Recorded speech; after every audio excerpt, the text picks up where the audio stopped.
Hi, we're Bea'r and you're listening to Morgan Richards on Radio Cardiff. Hey, I'm Morgan Richards from Radio Cardiff from 98.7 FM. I'm very pleased to say I'm backstage here at the Bilbao BBK live festival in Spain. I'm joined by a band I can only describe as those bad blood, love-stealing acoustic folk trio from London. It's of course the wonderful Bea'r.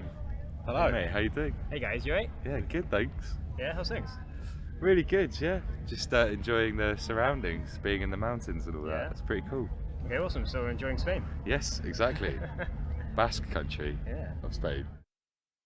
So guys, to start, it's been quite an adventure for you since starting to play music together just a few short years ago. Where in that time is seeing you accelerate to achieve countless goals and release your debut album Islands back in October.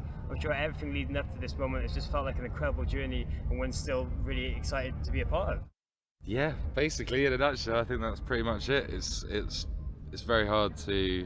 None of us, I think, would have imagined that we'd be sat here a couple of years ago doing, literally, in the mountains next to the clouds and stuff in Bilbao. It's just amazing, and every sort of, every meeting we have or whatever, it's just there's always something new, and you're like, what? How is this happening? It's really amazing. It's kind of been like that the whole time, so it's just incredible, really. And in that time, you've managed to spread out and gain almost this cult following, touring across the UK, Europe, the States, and more. Have you found that certain things have expanded to different countries more often, or has everything seemed to grow for you guys at the same time? I think we've tried to sort of like spread ourselves quite evenly across as many places as possible, because I guess we just want to build things. So it's really nice that we can play to sort of similar sized crowds in America than we can here, or in the UK or wherever we're playing. So yeah, it just feels nice to do it that way, and not kind of do it like just do one place at a time, if that makes sense. And going back to the album, the three of you alternate playing from different instruments with big mixture of elements from violin, banjo, bass, and clean electric guitar surrounding that main acoustic elements. Because you're all not dedicated to one instrument in particular, do you find it easier to come up with certain ideas and aspects for material and more open to listening what ideas work with other instruments? Yeah, I think so. It's kind of a blessing and a curse, I think, because sometimes we kind of just we can hear stuff that we can't. There's only three of us, and we've got two good friends playing with us live now. But even so, we can hear things that we can't articulate with those five people. But it does make for a really interesting rehearsals and recording, because we're not limited to. We're not like, well, you're on this instrument or on that instrument, so we can kind of serve the song as best, however we see fit, which is really nice. Yeah, well, most of the songs sort of just come from an acoustic guitar and a vocal, and usually, definitely on the first record. But from that we then sort of go in and turn it into a song and like sort of tear it apart a bit and then figure out what's important and what's not and all that sort of stuff. But recently we've been touring so much that there's not really much time to sit around with an acoustic guitar and do anything. So it's like the next record, like we're just talking about it a lot at the moment, and I'm really excited to sort of get started doing that. But yeah, that's all sort of come from like being on a laptop, on a bus or whatever, rather than in other more traditional ways. So I guess whatever we have at hand, really, it's kind of like the band stuff. It's just, rather than this is what you do, this is how you do it, it's very much like, well, there's a million different ways to write a song. Like you can write a song on your laptop if you want, you can write a song on your, ukulele if you want to. Like it's just whatever's there, really, and that's quite a nice way to do it, I think. And following up to the record, you guys have just recently released an EP for your single Agate with 3 bonus covers that seem to take on tracks from Sam Smith, Sullivan Esso, and even Drake. That's had a really great reaction from these covers. It's been really fun, yeah. We love those songs. Just really good songs, yeah. The Drake song was just, we were touring America, and our tour manager Danny at the time just really liked the song, so it was in the van a lot, and we just kind of picked it up from there. Davey's a big fan of Sylvan Esso, not that I'm not, but yeah.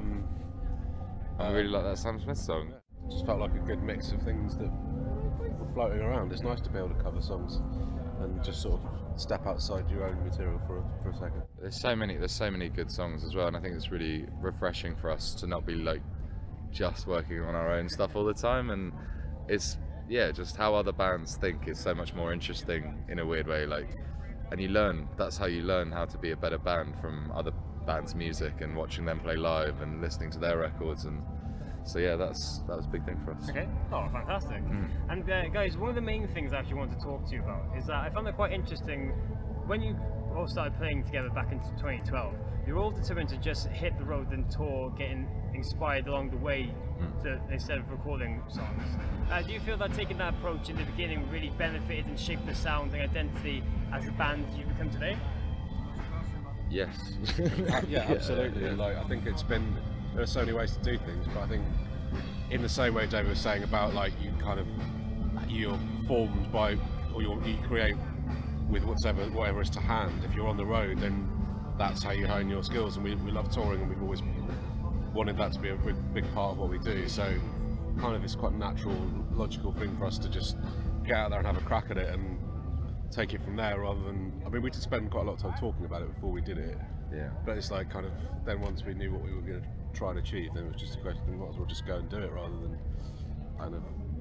I think it's also perhaps maybe it's quite easy to go into a studio and make something that is more ambitious than anything you could ever live up to.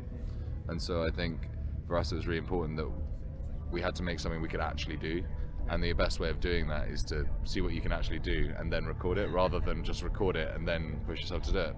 And that changes as you grow up as a band, and that kind of goes slow.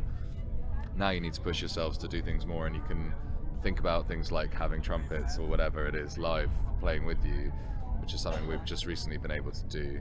And so yeah, that all shapes how you approach things. But yeah, I think it's massively shaped how we sound, definitely. Yeah. And of course, just a couple more quick things, guys, before you go. Of course, this summer period has seen you play some massive festivals all across Europe, but just recently you played Glastonbury, as well as here in Bilbao, and many others along the way, where you'll be playing Reading and Leeds towards the end of August. Yeah, I'm sure you guys just loving this summer period and playing all these massive shows one after another. It's been amazing, actually. We just never thought it would really happen, to be honest. It's really incredible. We've never had like a super busy summer of touring, and this summer is just mad. Like every weekend till sort of September is just, we don't have it. Like it's all we're touring. So I mean, it's great. It's just amazing, and you get to see so many different parts of the world. I mean, we're going to Canada for a while, Berlin next weekend.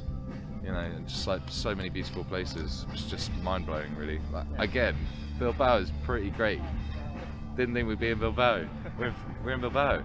Sorry. And as you've already mentioned, you guys have started talking about the next piece of new material now. And at the moment, is it just ideas flowing through, or have you guys actually started on definite ideas for maybe the next record? We've started. It's definitely further than just ideas, but there are a lot of ideas. It's just, yeah, turning ideas into songs, I guess. But we're definitely, it's the main thing we're thinking about. In between the festivals, it's like, what can we do for our next album? And hopefully we'll be starting to record that at the end of the year at some point. If not, yeah, hopefully. We'll see what happens, but yeah. And with all that now, is there anything else we can expect from Bea'r in the very near future? Gosh. I think just touring and then making a new record, that's the plan. Yeah. And hopefully making a new record that means that we can kind of keep touring as quickly as possible and not sort of have to sit around and stuff. So yeah, fingers crossed we'll be touring pretty early next year. Well, that's about it. Cheers, guys, for taking time out to have a quick chat with me. Mate, thanks for having us. Oh, no worries. Best of luck now with everything in the very near future, and hopefully I can catch up with you guys again very soon. Definitely, mate. Right. Cheers, man.